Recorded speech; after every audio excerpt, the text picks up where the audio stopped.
Hi, welcome back. In this video, I'm going to show you how to create a complete audio CD series graphic that looks just like this. And all I've done here is I've duplicated the layers to create this almost like a fanned CD effect.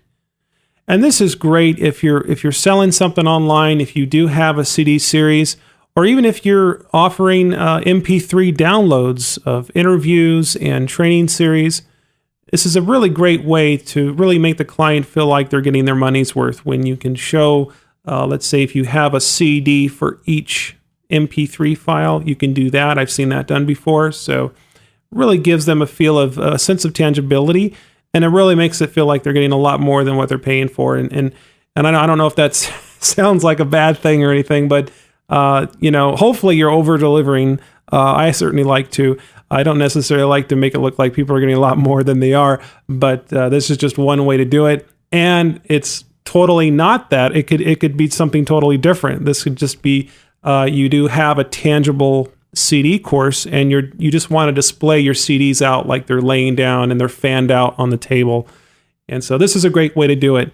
This action is actually included in Cover Action Pro 2.0. Now the action doesn't create the fan CD effect like this. I'm going to go ahead and show you how to do it, because not everybody has the same amount of CDs or DVDs.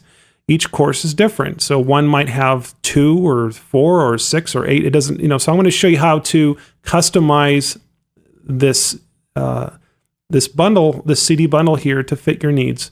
Let's go ahead and move this out of the way. And I've just opened up a template, a CD template here.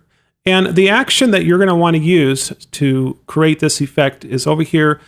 I'm going to load up the actions palette. And it's right down here, CD5. Okay, so CD005. I'll go ahead and expand this. And you can run step 1. Create your cover. And I've created this on CD007. This is just a template that was created. But this is created on another template. And it's totally compatible with CD005 as well. So I'm just going to use this. But if you want to create your own CD cover, expand CD5, run step 1, design your cover, and then run step 2 to render. So I'm going to go right down here to render and go ahead and click on play.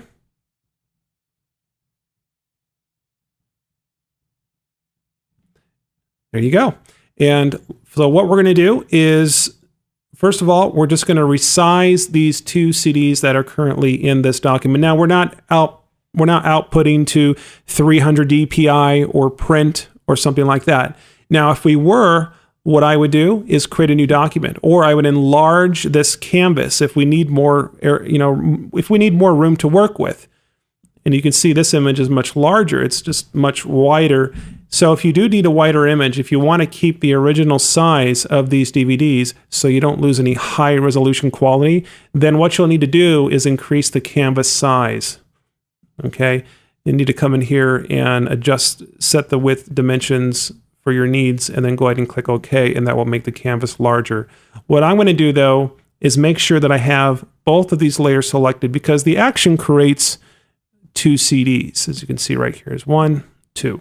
And what I'll do is hold down Shift and click on the bottom layer here, so that way I'm selecting both of these layers.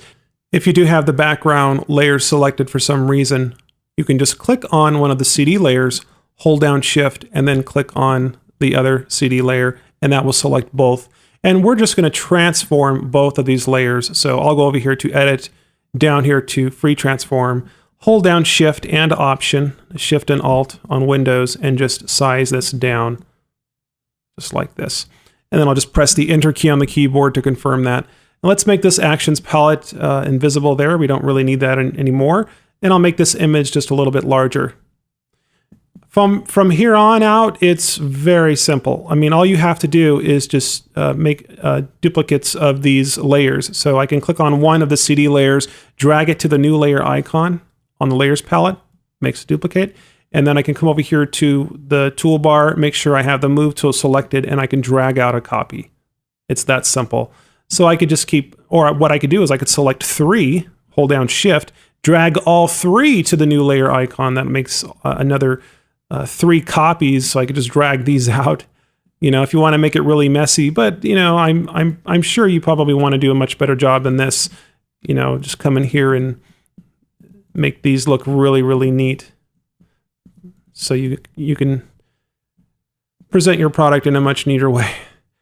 But I'll just come in here, and if you find that it's a little bit jerky, it's probably because the snap is on. So mine is turned on, so I'll just go ahead and turn that off.